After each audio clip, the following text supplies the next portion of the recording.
Hey everybody, it's Glenn, back in this video with the Marvel Legends Avengers Age of Ultron Infinite Series Hulk. On the packaging back we see the other figures in this series, then on the left there, that's Thanos, the builder figure of the wave. And while I don't have Thanos fully built yet, the action figure could be bigger than the bath. Because boy is he squished into this packaging and don't look too happy about it. All claustrophobic and angry. He's just about ready to burst out of there. Puny packaging can't contain the Hulk.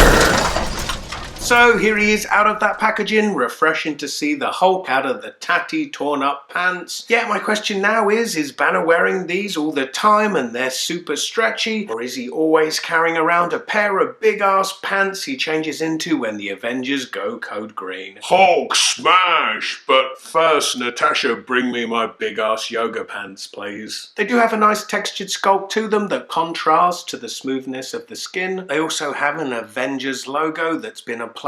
That's good, I guess, for avoiding any confusion when Banner uses a drop-off service at the laundromat. I'm wondering if these stripes should be painted as on the hips. They are painted on the press images of the Marvel Select Hulk that I've seen. Here, it looks unfinished, like they called lunch in the factory halfway through painting. And the lack of paint deco is noticeable on the skin too. Shame, as you can tell the sculpt of the musculature is there. Some shading would have really helped it pop. But then maybe it's just as well as the feet, arms and shoulders are from the Walmart exclusive Hulk from the first movie, and a deco would only further highlight that those parts have a more textured finish, whereas this new torso is much smoother in comparison. The head sculpt I think is great. The furrowed brow and gnarly expression is just the right amount of rage without going into Rhino head sculpt territory. Criticism I do have, and this is going to sound odd with me earlier complaining about the lack of paint deco, and now I'm doing the opposite, but the heavy paint around the teeth make him look like he seriously needs to floss.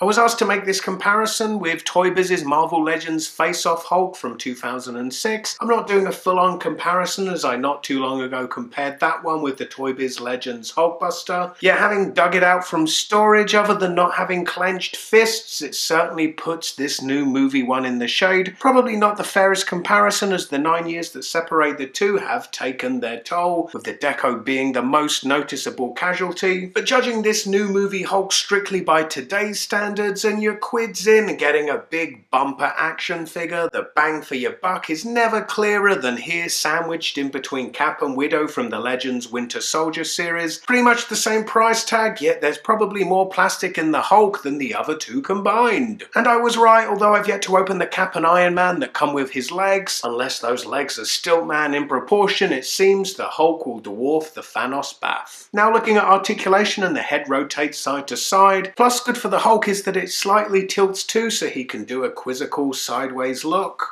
And the head is just on a ball with no hinge, so very limited movement of the head forwards or back. At the shoulder the arms rotate, it moves up a real decent amount. There's upper arm rotation, a double jointed elbow which is nice to see as often the chunkier figures get stuck with just a single jointed one. Rotation at the wrist and the hand is hinged, moving down and up. Forearm extends quite far over the wrist hinge to hide it. It does make the arm look less disjointed, but it does inhibit the range of movement of the wrist hinge. No waist rotation, but rotation comes with the diaphragm joint. This also moves forward a fair amount and back, but not as much. At the hips the legs move out to the side a real good amount. Now to move the leg forward requires some finagling. You need to rotate the ball hip joint, then the leg moves forward a good amount, then moves back this far. There's upper leg rotation, a double jointed knee hinged at the ankle, and the ankle has that ankle rocker pivot that I love. Why? Because it's quite a feat in engineering. This is the widest stance possible, still with both feet flat on the floor. Jean-Claude Van Damme, eat your heart out, the Hulk can do the splits. Who knew? So all things considered, if you're in the market for a movie Hulk figure, then you could do a lot worse than this Legends one. It's on shelves alongside puny, itty-bitty little Hulks like this. Compared to those, the Legends scale does the might of the Hulk much more justice. Anyway, click the video on the right if you missed my review of the Batroc Le Leaper from this very wave. And as ever, I'd love it if you could give this video a big hulking thumbs up, subscribe for more, and I hope to see you next time. Bye.